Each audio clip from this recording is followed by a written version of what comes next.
Welcome to the Circuit of Success Podcast. The Circuit of Success Podcast. With your host, Brett Gilliland. Brett Gilliland, Visionary Wealth Advisory. The Circuit of Success Podcast. Let's start the show. Welcome to the Circuit of Success. I'm your host, Brett Gilliland. Today I've got Travis Thomas with me. Travis, what's going on, my man? Brett, just excited to be here. Any place to be inside, stay warm, right now. I appreciate you coming over here. I didn't know if we're going to have all these podcasts today or not. I'm 50. Yeah. I was supposed to do my biggest day of podcasting day. I was going to have back-to-back podcasts. Yeah. So 50% of them are on, so it's All still right. two. I'm just 20 miles down the road, Exactly. So salt on the roads, I'm good to go. Well, you were on a few years ago and had a great conversation. You've got this amazing book right here, Confidence is Overrated. Yeah. We're going to talk about that Yeah. as well in a little bit. But for people that maybe missed you a couple years ago and didn't listen to the show, give us a little lay of the land, what's made you the man you are today, and continue to do the impact that you make today. Yeah, no, I appreciate that. So, professionally, I call myself a performance coach that focuses on mindset, team dynamics, and culture. And so I do, most of my work is kind of living in the two worlds, living in the sports world, working with the youth college and professional sports team, helping the athletes and the teams on the mindset side of things, mental skills, how to create a great team culture. And then I do that in the professional world as well, going and speaking to a lot of companies and organizations. Same kind of thing, helping corporate athletes, if you will, how to perform at a high level. What are those base mental skills? And then again, similarly, how do you create teams and organizations of high performers that not only perform at a high level, but also lean into that psychological safety, that trust, that respect, that value. And so it's a sustainable success as well. And so those are the two worlds that I kind of live in. They both sort of feed each other. I just love doing this work. I wasn't a psychologist. I'm not a therapist. I kind of backed into it in getting into the coaching space. But play one every day. I do play one on TV. I pretend. I always tell people, hey, I'm not a therapist or psychologist. Again, sports were a huge part of my youth, my childhood growing up in Flint, Michigan, played soccer in college, and then got into improvisational comedy, which was a whole different slice of what it means to perform and be on the spot and have to stay in the present and think on your feet, but collaborate with uncertainty and others at the same time, and not knowing that was going to sort of be a unique lane that I was able to kind of carve for myself getting into the performance space. And so I love working with people and sort of unblocking obstacles that get in the way of success. And I'm just a lover of teams, and so helping teams kind of create those cultures that thrive. And so I'm in St. Louis right now. I've been working with St. Louis University for the last 4 years. Was with the U.S. men's national team for 3 years, FC Dallas the last 2 years, and just doing a lot of freelance work right now. That's awesome. When you say confidence is overrated, let's set the stage. Why is it overrated? Yeah, it's a great question. Confidence is overrated because it's not that confidence isn't important. It's not even necessarily that confidence is a bad thing, although it can be. Confidence is overrated because at the end of the day, it's a feeling. Confidence is a feeling. So, Brett, yourself and all the high performers you've had on here, if you're going to perform at a high level, when you wake up in the morning, most days are days where you probably don't feel like doing everything that you need to do to be successful, right? Fair. So if we were going to only perform on the days where we feel great or feel confident, we're going to take a lot of days off. So we're not going to perform at that level. You and I grew up in society, and it's still true today. And most of the times I'm getting asked by parents, coaches, people, hey, can you help my child be more confident? Can you help my team be more confident? And I understand where they're coming from because I was taught the same thing growing up. And I was someone, when it came to sports, was low on confidence. I thought there was something wrong with me.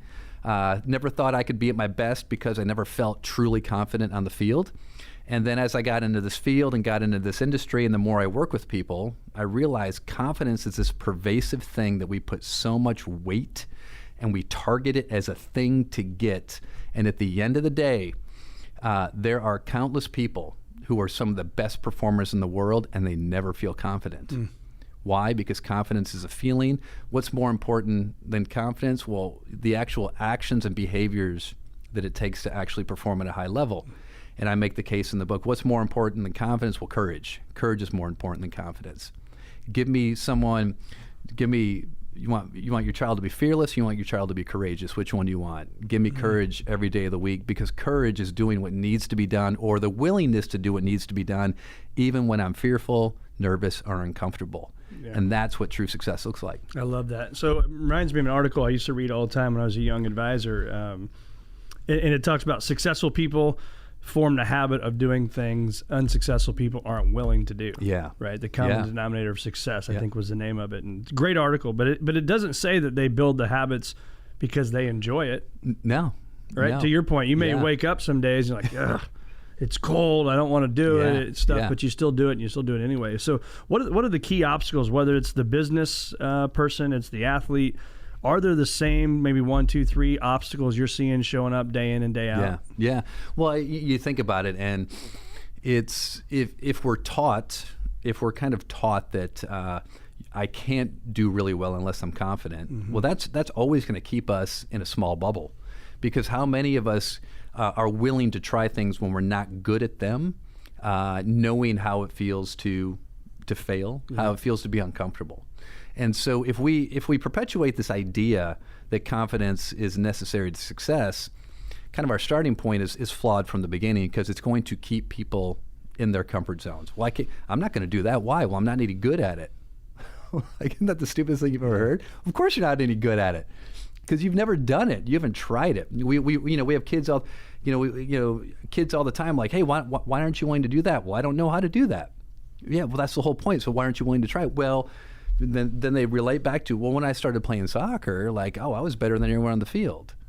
So I'm going to gravitate towards the things where maybe there's some natural ability. Well, if we only do that, if we're just talking about growth mindset or fixed mindset, that's the recipe of fixed mindset. I only do the things where I feel a level of competence, a natural level of competence. As soon as I run into any obstacle or resistance, I go, oh, well, I guess I'm just not supposed to do that. So I steer away from it. Do you still work on that, though? Do we need to work on it in the moment?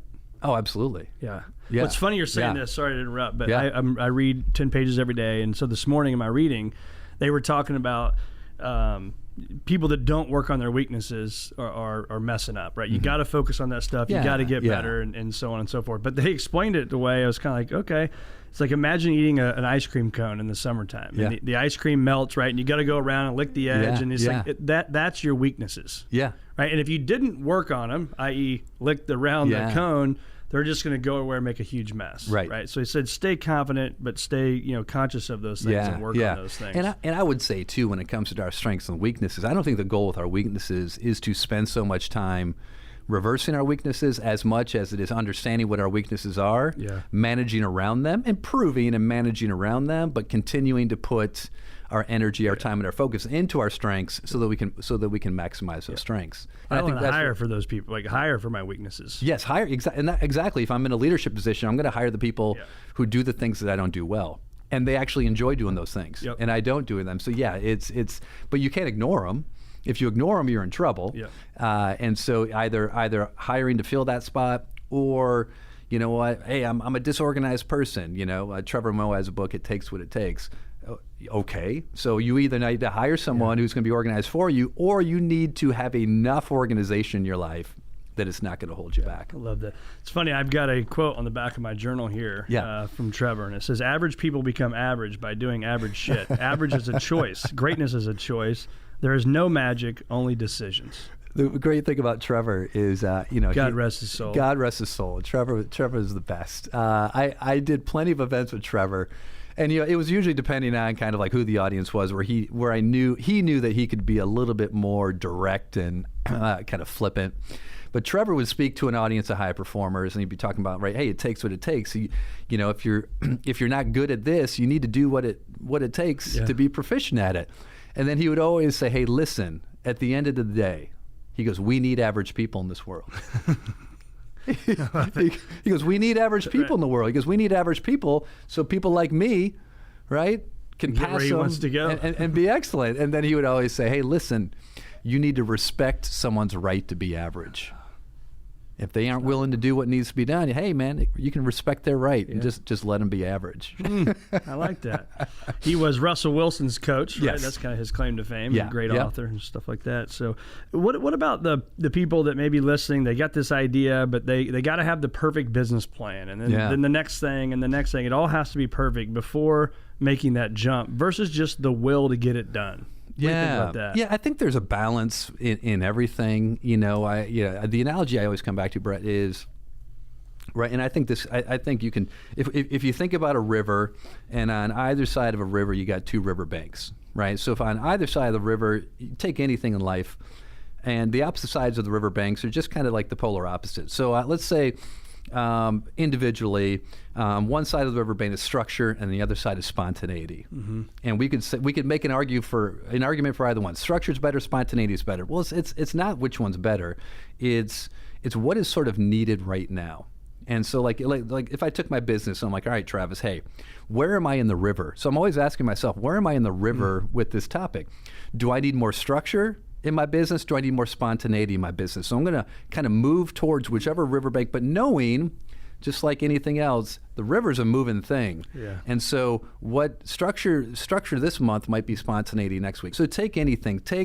Hey, I need to have the perfect business plan, or I'm someone who just shoots from the hip on everything. Well, neither one of those are going to be the solution all the time. And so if I've got something and I'm like, hey, it's almost perfect. I've got it, but I can't do it until it's perfect. You and I know that it's probably never going to be perfect, so they're probably not going to do anything. And it's like, okay, can I jump in the river knowing that it's not perfect yet, but as I get into the river and I start going down the river, I might realize actually it's pretty darn good right now. What I need to do is I need to take more chances. So I need to swim, and then I might just be having ideas everywhere, and I might go, you know what? I need to get some discipline, and I need to hone in on one. So I think it's respecting, because we can get into personality types, we can get into profiles, we can get into everything and realize, hey, this person's more of a type A, or this is a D or I, and their personality isn't going to change. And so I can't force someone to be more kind of like spontaneous, because I'm naturally spontaneous. Right. Just like they need me to be more structured. I'm like, all right. It's kind of recognizing where you are and like leaning into, okay, like where do I kind of need to put that energy right now? And again, you think about the perfect, the perfect business plan, the perfect idea. And I think a lot of this goes back to, Brett, is just kind of a central idea in the book, which is so much of life is actually in our control. Most of life is outside of our control. And I say, what are the three things that you can control? I always control my attitude regardless what's going on. Amen. I control what I focus on regardless what's going on, and I control how I respond to whatever happens to me. Right? And so whenever I'm talking to this with professional athletes or high performers, anyone, I try to get their attention by saying, hey, we do not control 100% of what happens to us. And people go, whoa, wait a second, Yeah. whoa. And like you and I are talking today, hey, how many podcasts did you have scheduled today? 4, yeah. How many are you doing today? Yeah, 2. Right? You can't control that. You can't control, single digit weather and a snowstorm that rolls through. We can't control a global pandemic being dropped on our lap and changing everything that we thought we were in control of. And so we can do everything right individually. I can make all the right choices, decisions, eat the right foods, get the right sleep, and still get a negative diagnosis from the doctor. I can do everything right in a sports contest and still have the referee make a bad call at the end of the game, which decides the thing.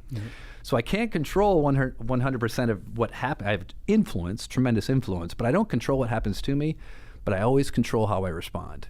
I've got 100% control how I respond. And that's not controlling the outcome, that's controlling my response. And so I think when it comes to someone's lack of willingness to kind of want to pull the trigger and actually just go for it, it's letting go. In the book I talk about surrendering, letting go of that attachment to control, surrendering control, and instead recognizing everything's not going to go the way that you want it to go, but do you trust yourself and your ability enough to react, respond, and adjust to whatever happens? That's what high performers do. It makes me think about just trusting yourself, trusting your gut, but also that faith over fear, right? Because we talked about, I was thinking about when we started Visionary, you had all these great plans. Well, certainly things happened that were different that you didn't plan for. I Yeah. also think of a team we brought over in March of 2020. All the work we put in to what was going to happen, how they were going to get their clients. Yeah. Literally like 72 hours into this saying, oh, the world's shut down. Nobody's going to talk to any human beings. No. But yet we had to adapt and change, Right. and it ended up being great. But that wasn't part of the plan. No. And so hopefully 2020 was a wake-up call for everyone to what little we actually control. And then you look back and, the question for everybody is, how did you respond in 2020? Whether that was your personal life, whether it was your professional life. Everyone had to adapt. Yeah. How did you adapt? How did you adapt in a way that set you up for success? And then looking at it and going, how didn't you respond, or what did you try to hold on to that maybe held you back? And so when I think about sort of our attachment to things, those are the things that are always going to get us stuck, right? What am I attached to? I know that when I am feeling stressed or anxious, the question I ask myself is, what outcome am I attached to that I can't control? That's what's causing the stress. Yep. And so I'm trying to, I am so committed to an outcome that I can't control. Well, that's the stress and anxiety. What if I let go of that and said I can control whether that's going to happen? So I'm going to find peace at that. Yeah. I'm going to focus all my energy on responding to everything that comes up and responding on purpose with authenticity as best as I can, and trusting myself and trusting the outcome that whatever it ends up being will be the best possible. How do you do that, one. though? Because that's tough, right, man? It's just like, man, I think this is the thing that's going to happen, and I'm hell-bent on it. Yeah. How do we do that? Yeah. I mean, I think that goes back to, I know you're someone that has a ton of habits and routines built into your day. Yeah. What are those habits and routines for? They're not to control your day. They're to help you to respond and adapt as effectively as possible. Control this guy. Yes, yeah. So we build these times like, why do I read things that educate me and inspire me and motivate me? Why do I take time to do reflection? Why do I take time to do journaling? Why do I take time to go out in nature? Why do I take time to connect with the people that I love? Why do I do these things? Because I know when things aren't going the way that I need them to go, that's the oxygen that I've been building up that allows me to be adaptable and flexible. And so it's finding peace on the front end, that if I realize that I'm never in control in the first place, when I catch myself trying to control something, hopefully a little trigger goes out that goes, hey, you don't control this. Release it, let it go. Yep. And it's funny. Where do I have to do this the most? Travel. Right? I spend most of my time flying for work, right? Flying, and inevitably, the more you travel, the more issues you're going to run into, whether it's delays, whether it's canceled flights, whether it's, tight connections, all this different stuff. You can be stuck on a runway and they're like, oh, sorry, folks, I'm going to have to sit here for another 45 minutes. And you're sitting there and you're like, there's nothing I can do. There's not, the more angrier I get, the bigger my problem's going to become. There's nothing I can do. So what can I do right now? I can sit and be present. I can breathe. I can notice my thoughts. I can notice what the anxiety is attached to. I get to choose how I respond. I can notice the person next to me and say, hey, I'm going to connect with this person, or I'm going to go, you know what, I can't go anywhere. I'm going to open up my laptop. I'm going to get that report done. But I can't control it doesn't change it. With that plane. And so it's such a great, spin it as a positive. Travel is such a great classroom for having to surrender, let go, and just, embrace what happens. I'm trying to work on when people pull out in front of me, how I respond, just, I've told myself, maybe that person kept me and my family from being in an accident. There you go. Like slowed me down a little bit. Yeah. And then it gets into what story have I created about this person? Yeah. This person. Unless I'm running late and I'm like, this is not good. Doesn't this person know how important I am? Exactly. They don't know I'm running behind and they're just pulling right out in front of me. Come on. How do we build courage? So you talked about that earlier. How do we build more of it? Yeah, how do we build courage? I think if I'm a parent, if I'm a coach, if I'm a teacher, even a business leader, like, how do I build courage? Well, I build courage. This isn't the easy answer, Brett, but first thing I need to do, if I'm looking to build courage in a team, in a student, in a child, in a player, I've got to ask myself as a leader, do I model courage? Do I model courage? And insert courage with anything that as a leader I want the people who follow me to do. Again, being a performance coach, I've been on a lot of sidelines, youth, college, and professional, and you have a leader preaching poise, and then they're losing it. They're losing it on the sidelines. So we realize people don't follow what we say; they follow what we do. And so, I've probably said this in the first podcast, right? My daughter, who's now 22, graduating from college this spring, when she was 14, she and I got into it, and she said, "Hey, Dad, for someone who teaches yes and, you sure like to say no." So I could laugh about it because, well, you're right, you got me. Yeah. You got me. And it's like, okay, I'm not modeling this thing that I say is so important, live in yes and. Well, I'm clearly not modeling it with you. Yeah. And why would I expect you to do the thing that I say if I can't even do it with you? So first of all, do we model, whether it's courage or any behavior that we deem? So, okay, do we model it? Secondly, we have to realize that pervasive in this society is our relationship with failure is not a great relationship. And so what would prevent someone from being courageous? Well, the high likelihood that they're going to fail by being courageous. And if you're doing something courageous, you're doing something that's uncomfortable. And so, I talk about this in the book, but I remember having coaches, tell us before a game, hey man, there's nothing to be afraid of. You guys should be fearless out there. Well, if I'm filled with fear or nerves, well, what do I immediately think about myself? Right. Well, there's something wrong with me, right? There must be something wrong with me. And now I can't perform at my highest level because I'm not supposed to be afraid. Well, clearly, and I'm not confident, so I'm in trouble, right? So we invalidate. Why would we invalidate someone's feelings over something that's important, right? Why would I try to, whether a kid's getting ready to take an exam or they're playing a big game and I come in and they're like, hey, I'm a big game today, coach, or hey, I got this big exam today, mom. Like, I'm really nervous about it. Hey, there's nothing to be afraid of. You're fine. What do you mean there's nothing to be afraid of? This is an exam. What do you mean? Right. This is a big team. Why wouldn't I be nervous? Like, why would we invalidate that? Well, because we want them to be confident. Yeah. Don't feel what you're feeling. We need you to be confident because you can't perform enough. Instead of respecting or validating those feelings, I totally get it. I totally understand. Yeah, it's a big game. This team's never won a championship before. Of course they feel. Why wouldn't they? And so when you can validate it and go, yeah, of course I get it. Hey, tell me more about. Tell me more about why that's making you nervous. Well, and then you talk about it, you're showing up with empathy, you're showing up, just totally respecting their experience, like, hey, I totally get it, I understand. Hey, now we can shift. Hey, in order to play a good game today, what 2 or 3 things do you need to do in the game today to have a good game?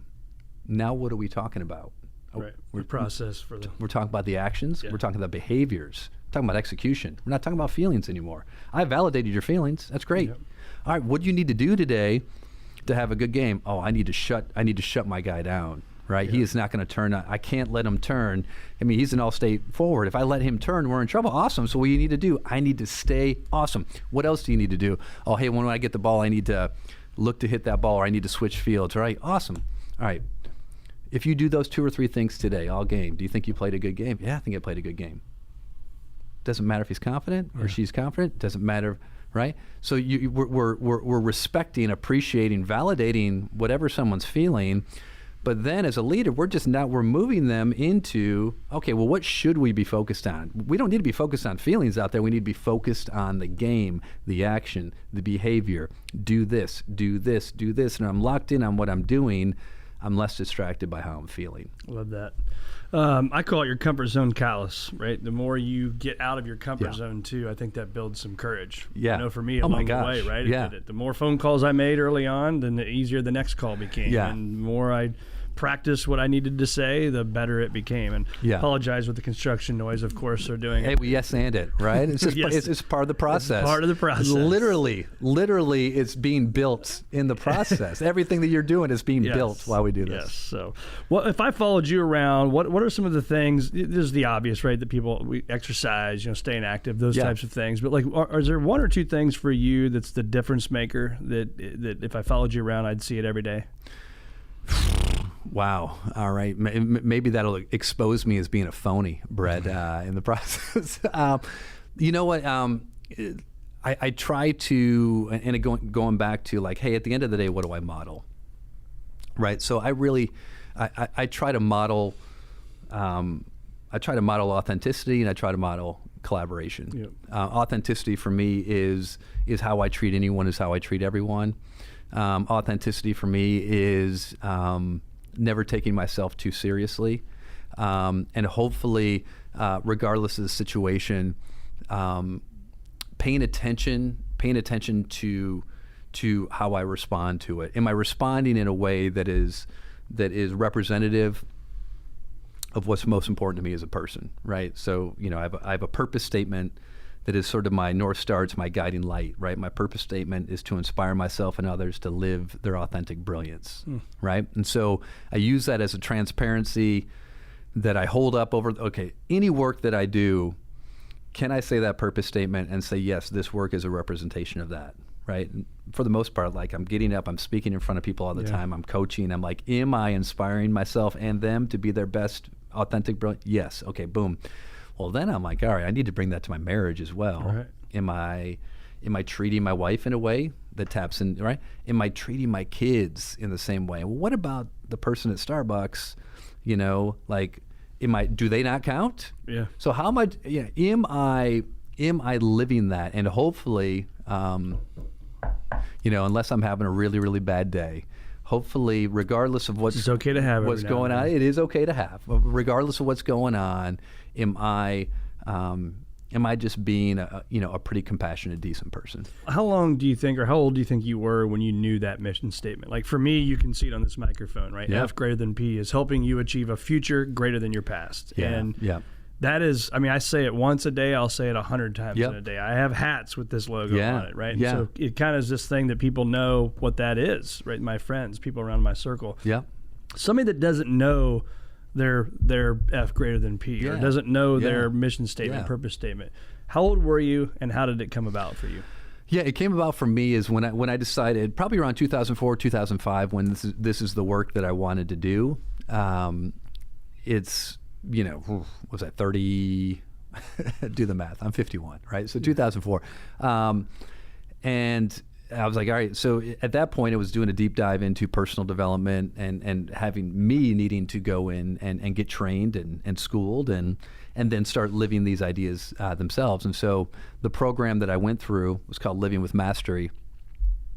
And part of living with mastery is living intentionally, authentically on the best version of yourself. And so we were encouraged that was a week-long class, and then I did a 2.5 year class with a group of people. But I had articulated that purpose statement for myself in that living with mastery class. And the language changed a little bit over the next couple of years, but the essence was there. And so anyone who's thinking about, oh shoot, I don't have a mission statement, or I don't have a purpose statement, and I encourage everyone to just spend time thinking about it. Right, the actual statement is less important than giving yourself permission to have a sense of clarity of what that looks like and what that feels like for you.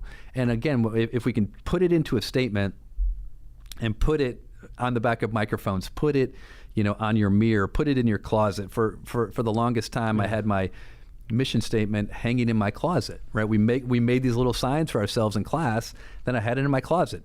I'm going to see that at least twice a day. Getting dressed in the beginning of the day, bookends, and getting undressed at the end of the day, bookends. And it's just like, okay, this is who I'm going to be today, check. And at the end of the day, is that who you were today? Check. And a lot of times, like, oh shoot, I got some work to do. But it's really boiling it down to, for me, it's like, hey, when you feel best about yourself and it's not about you, right? What are you doing, and what are the qualities that you're expressing? Right, because really our purpose statement isn't about us. It's about how we serve others, how we show up for others. And for me, I realized I'm a pretty extroverted person. But how about this? I'm extroverted with substance. I'm not the guy who likes to just go out to bars or like just I want a small. No, I'm extroverted for connection. Give me a group of people who want to talk about talk shop stuff, life. Yeah, that empowers me. What I found was that was my sweet spot. I loved being in those team environments, having deep conversations, working with people And I was like, all right, well, that's kind of unlimited. You can bring that to anything that you do. And then so your purpose to me is your why. The expression of it is your what. Well, the what can be infinite. Yep. The why is changeless. So just bring your why to everything that you do. Yep. And I think too, the more you talk about it, right? I mean, it's just ingrained. It's like who you are. It's in your core, right? I could, show up at your house middle of 4 a.m. and say, "Tell me your purpose statement," and you're just gonna rattle it off. Right? Well, St. Louis men's soccer team. They've got their three pillars or 3 anchors: character, teamwork, fighting spirit. Right? On their own, those are pretty vanilla, right? But what we do with those is we talk about them all the time. So I call it the DNA, right? This is the DNA of our program. This is who we are. There's hundreds of values that would work, but these are the 3 that we've decided, and these are the 3 that we're going to keep coming back to, and these are the 3 we're going to talk about, and these are the 3 we're going to measure, and these are the 3 we're going to keep figuring out ways to turn into behaviors and actions. That's where most organizations fail, right? We got the purpose right, we got the vision right, we got our values right, but the real culture is the behaviors. So how do we take the mission, vision, and values and turn those into actionable behaviors? And so the more we think about, well, what would that look like? What does teamwork look like? What does fighting spirit look like? And how are we living it? And who's living it? So I start off every session, Brett, by going, all right, guys, I just did this on Friday, right? All right, teamwork. In the last week and a half since you guys have seen me last, who in this room has been a good teammate and why? And now they start talking about each other. Who's been expressing character? Boom. Who's been expressing fighting spirit? And all of a sudden, now they're like, oh, yeah, this is who we are. Well, who's been doing it? Well, Brett's been doing it. Why? Because, he's always encouraging us when we're working. And so the more you talk about it, the more you measure it, the more you turn it into behaviors, it just becomes the ethos of who you are. Yeah. Solid, man. It drives your culture. It is. I mean, you look at even some college basketball teams. I've been paying attention to this lately, watching a lot of college basketball. My kids are really into it. You watch them when they come off, right? They get subbed in, and you watch the guy. They'll high five the first couple people, and then they sit down, right? Yeah.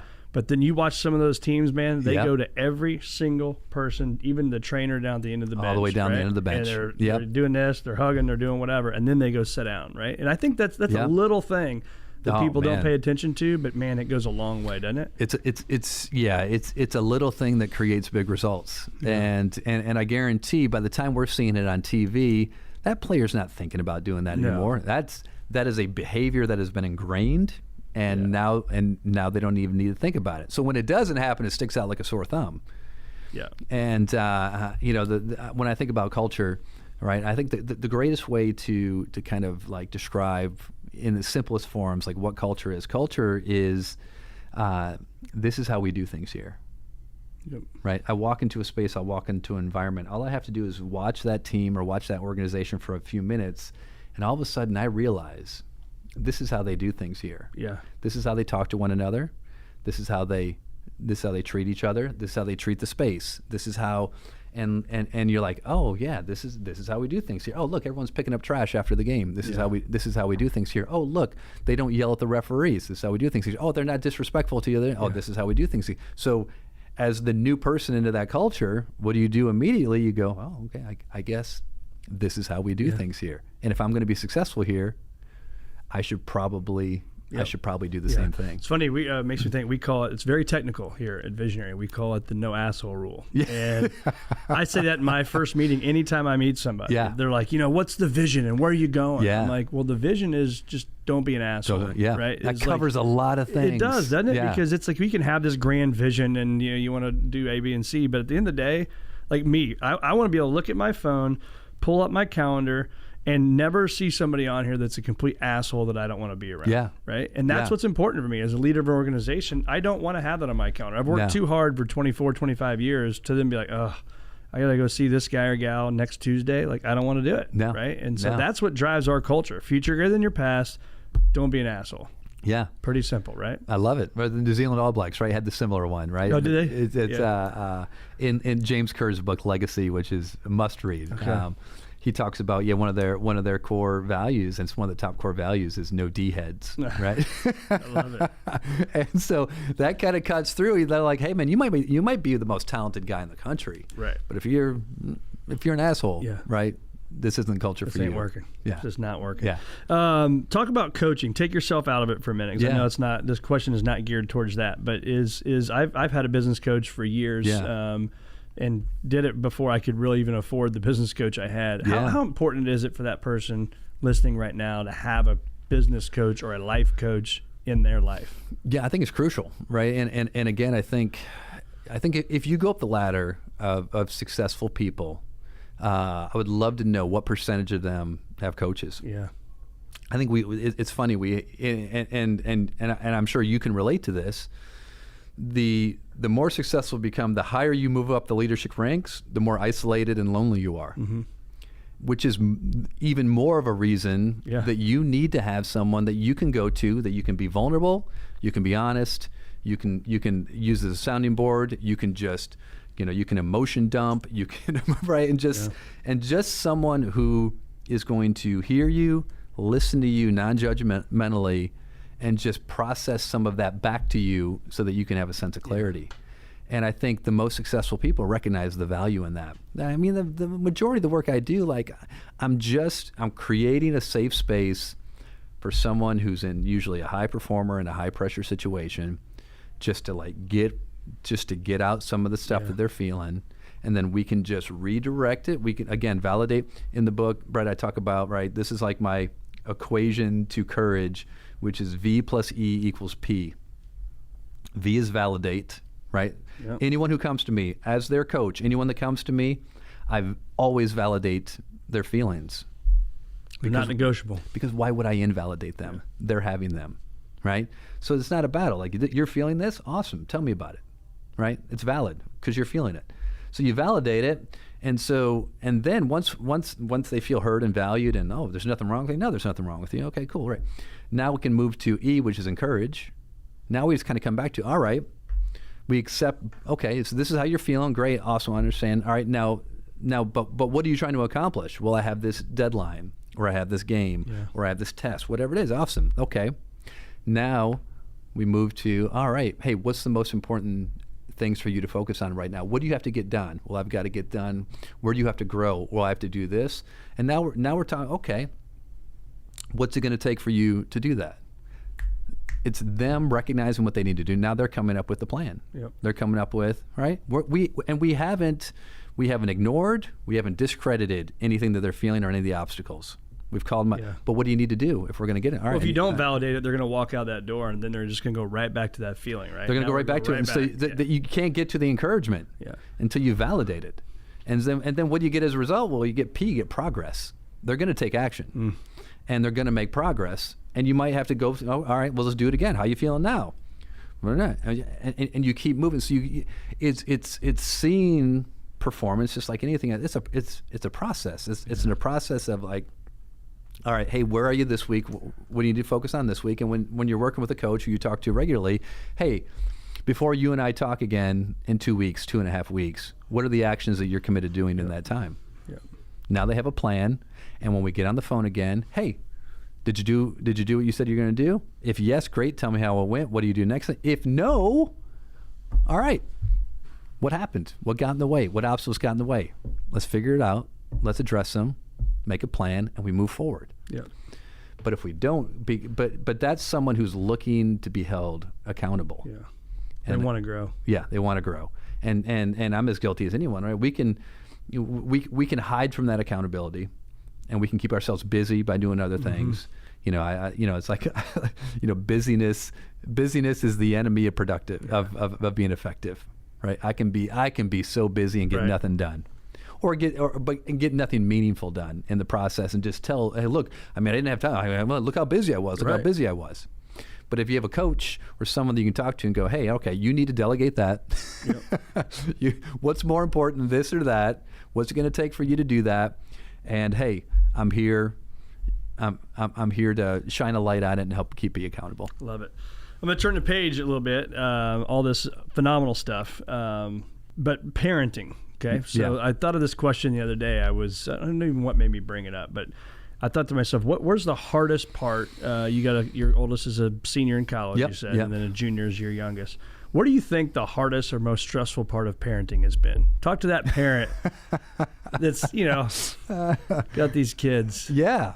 Oh man, here's the story, right? So my my middle son, or my middle child, oldest son, my middle child is a distance runner. Okay. Right. So I think this encapsulates it for me as a parent.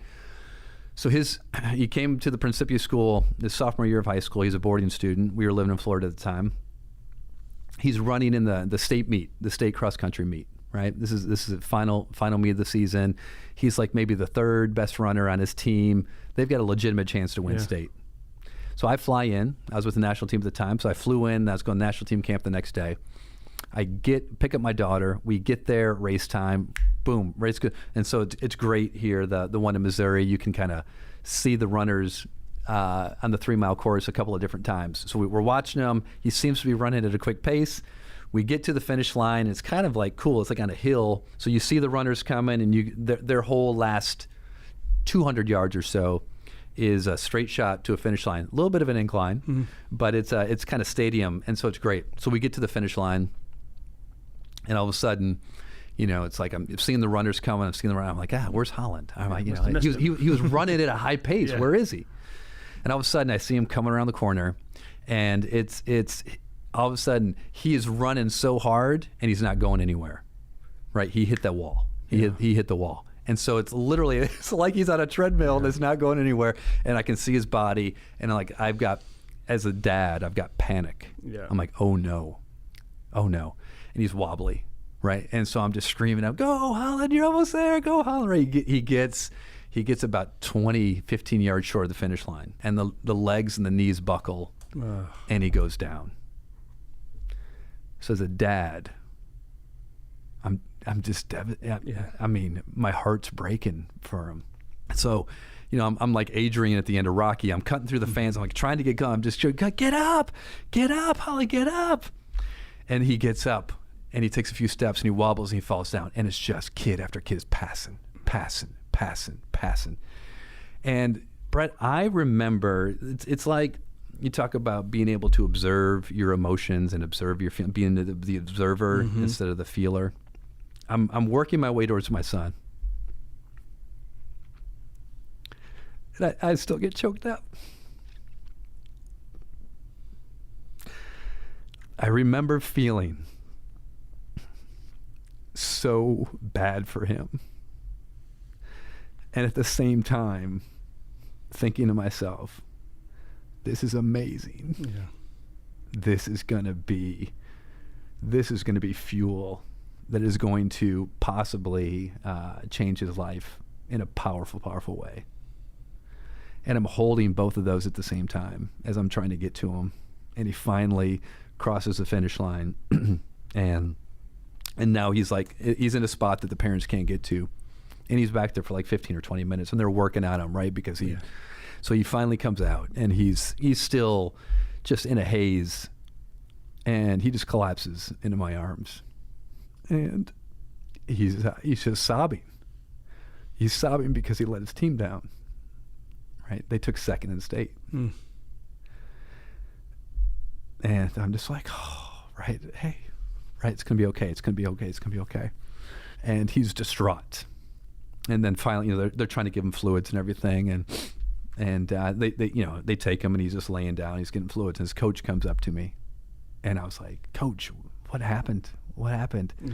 And he looks at me and a smile on his face, and he said he was running a minute faster than his fastest time. He just didn't know. He was young. His first big race. He didn't know how to regulate. He so badly wanted to outperform. He just, the adrenaline and everything got to him, and he hit that wall. Yeah. And his coach looked at me and said, there's going to be a lot of runners on the bus ride home today thinking they could have done more. He's not one of them. No. And I just remember thinking like, okay, he's had this experience. The pain is real, the hurt is real, the disappointment is real. He can use this. How is he going to use it? That's up to him. So to answer your question, the biggest thing parents do, the hardest thing for parents not to do, is to let our kids suffer. And when I say suffer, I mean, we've heard of snowplow parents, we've heard of whatever, it's so easy to go, hey, this was really tough on me when I was growing up. I want to make sure you don't have to go through the challenges I went through. But I'm like, you are who you are because you went through the challenges that you went through. So how can we do both?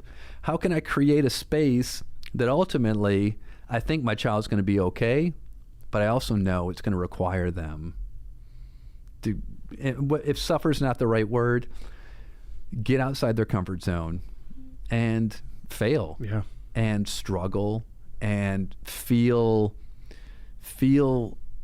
what that feels like, knowing that what that builds in the process. My job as the parent is to know that they always have someone to come back to that has their back and will love them unconditionally. But my job is not to do the hard thing for them or try to remove the obstacles along the way. And it's so much easier said than done. But I think that's really the key for parents to try to navigate that in a way where, hey, you didn't make the team. Am I going to call the organization and say, hey, my son, hey, I worked for the national team. Why did my son make that team? Yeah. Or do I go, whether we agree with it or not, what are we going to do? What are we going to do about it? Yeah. Yeah. Well, thanks for sharing, man. It's It's funny because you're the first person I've asked that question to, and so I'm 1 for 1 on a guy crying. Now tearing up. You know? we set the standard. If you don't get tears every time, they just weren't. They weren't vulnerable enough. Yeah, we were at a Swing for Hope board meeting the other day, and we were eating lunch together as a team, and I said, I think I have a new question I'm going to ask on the podcast. And so we went around the room, and we all had kids, and some were in their 30s. The kids were in their 30s, right? And they had grandkids, and then me, I still got a 5th grader, and so.